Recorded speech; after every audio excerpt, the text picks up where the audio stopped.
The shocking images and stories out of Bucha and surrounding towns in Ukraine have led to calls for a war crimes trial against Russia.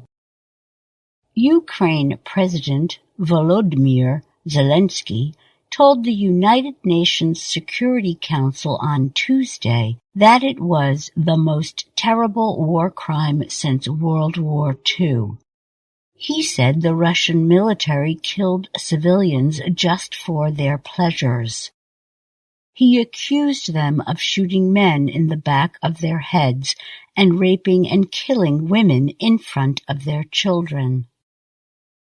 Anyone who has given criminal orders and carried them out by killing our people will be brought before the tribunal, which should be similar to the Nuremberg tribunals, he said. Earlier on Monday, United States President Joe Biden had also joined leaders around the world in calling for a war crimes trial against Russian President Vladimir Putin. He said Putin was a war criminal who should be brought to trial. But experts warn the path to holding the Russian president and other leaders criminally responsible is long and complex. Clint Williamson served as a U.S. diplomat for war crimes issues from 2006 to 2009. He told the Associated Press, "Certainly, the discovery of bodies which bear signs of executions, such as gunshot wounds to the head, presents strong evidence of war crimes." He added the actions were not permitted whether those who had been taken prisoner were civilians or soldiers. Russian officials strongly denied the accusations. Its defense ministry said that not a single civilian has faced any violent action by the Russian military. And Foreign Minister Sergei Lavrov claimed that the images were staged to bring anti-Russian feelings. The New York Times disproved the Russian claims in its study of satellite images provided by Maxar Technologies. The Times reported that at least 11 bodies of those killed in Bucha had been on the street since March 11th. Russian troops did not withdraw from the area until March 30th. The International Criminal Court, or ICC, has already opened an investigation in March into crimes against civilians in Ukraine.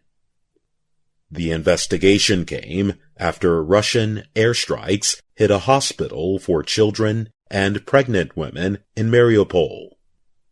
To build a case for war crimes, prosecutors must gather evidence to establish the cause and facts of the victims' deaths. They also need to show that the crime happened in an armed conflict, which is the case in Ukraine.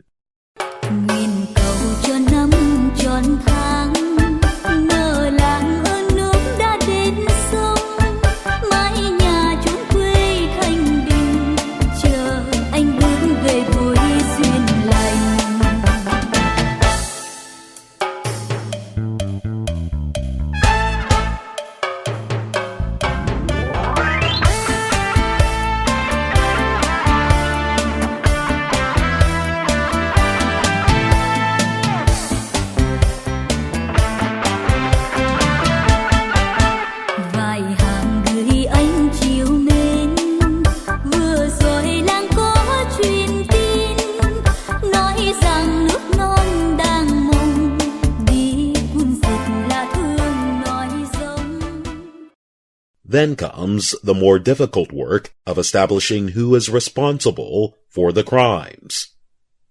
It could be forces on the ground, military commanders, or government leaders. Andreas Schuler is the program director for International Crimes and Accountability at the European Center for Constitutional and Human Rights in Berlin.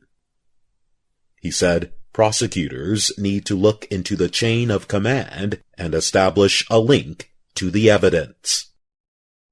Documents could be leaked, or witnesses could speak up and disclose internal planning operations, he added.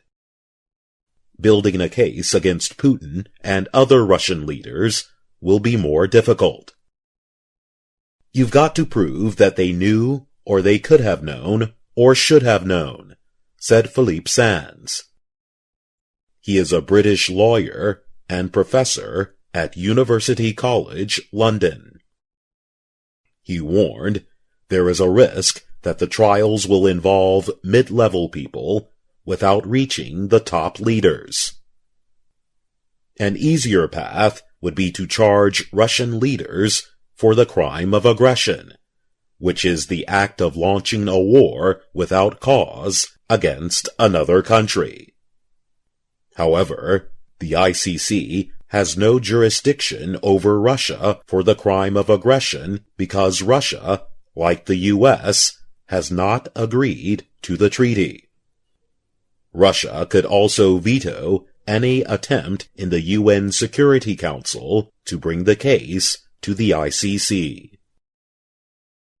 In March, Ukrainian Foreign Minister Dmytro Kuleba and former British Prime Minister Gordon Brown launched a campaign to create a special tribunal to try Russia for the crime of aggression in Ukraine.